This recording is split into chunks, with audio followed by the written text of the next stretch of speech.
Good morning. We are about to start the second day of questioning of the former Detective Chief Inspector of the Special Demonstration Squad, HN58. Yesterday finished with him having to admit that by December 2000, he was fully aware of the sexual relationship that existed between Jim Boyling and Rosa. He'd also basically had to admit that he knew that Jenna was in a sexual relationship with Alison. This was following both women, tracking them down. Rosa famously calling the office, the SDS office, after finding the number 4 times on one day. It was the last hour of yesterday was quite entertaining, to be perfectly honest. We're not used to being entertained at the end of a policing inquiry, but essentially the questioning sort of set up HN58. He argued very passionately that he definitely didn't know, and then was shown documents which painted him into a corner. Another document. And he sort of, we can't see him, but you know, would have loved to see the body language because he was kind of disappearing into his chair, and then had to admit. And then there was the famous intervention by Mitting, who hardly ever asks a question, but he was like, he wanted to summarize, like, it is your evidence now that you did by December 2000, you knew about the sexual relationships in a sort of long-winded way. And then he had to say yes. So that was like, if Mitting interferes, it's like, it tells you something. He was irritated as well, and he wanted to sort of underline what had happened that last hour. So that makes us like curious what is going to happen today, because yesterday we like, within an hour, we were saying like, oh my God, that's going to be a long 3 days. He's going to deny, say, I can't remember, I can't recall. It's too long ago. Like all the others, it seems like they've had a memo. Like this is the way we approach it. But then, you know, David Barr, Casey is like, he knows these kind of people right now, and he's building up his questioning. He's using so many documents.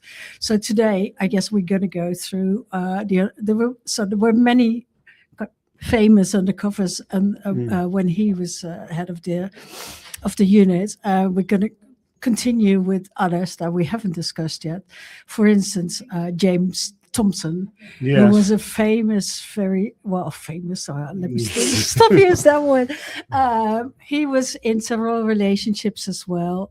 He continued the relationships after his deployment, which is quite extraordinary. And also, we discussed in the past few weeks Operation Lime, which was him. That will be after. It's after him. Yeah. Okay. So that shouldn't come up in theory. Though there's plenty of things that that Thompson was involved with, but by the time, I mean, essentially, he appeared. We see this lack of reporting from him during that whole period. He was off being a film scout for locations or something. I mean, basically his cover job. His cover job just made him set up a company doing that kind of work, and apparently doing more than undercover work. And also he had like 2 false identities. One based also again on the identity of a child that had died young, and nobody really knows what he used that identity for.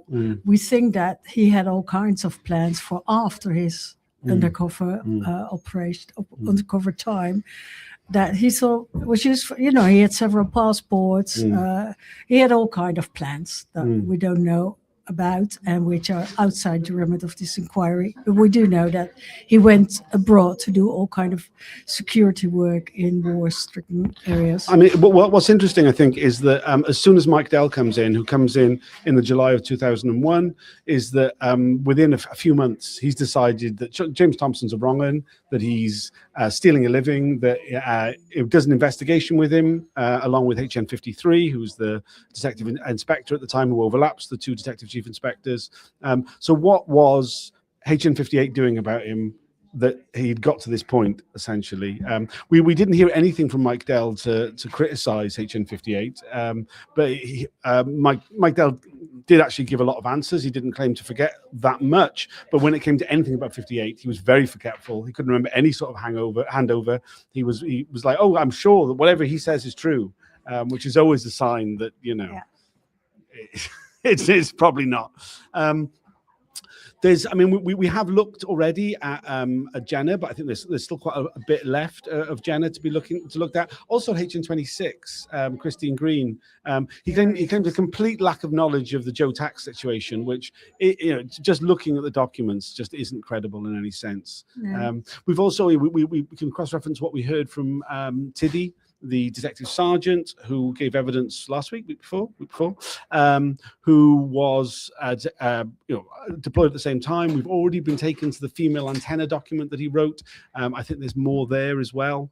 People are starting to go in. It's the hearing starts at 10. The broadcast should start at 10:15. Thank you for everybody who's following. Thank you for everybody who's liking and sharing. Makes a huge difference. We'll see you during the first break and let you know.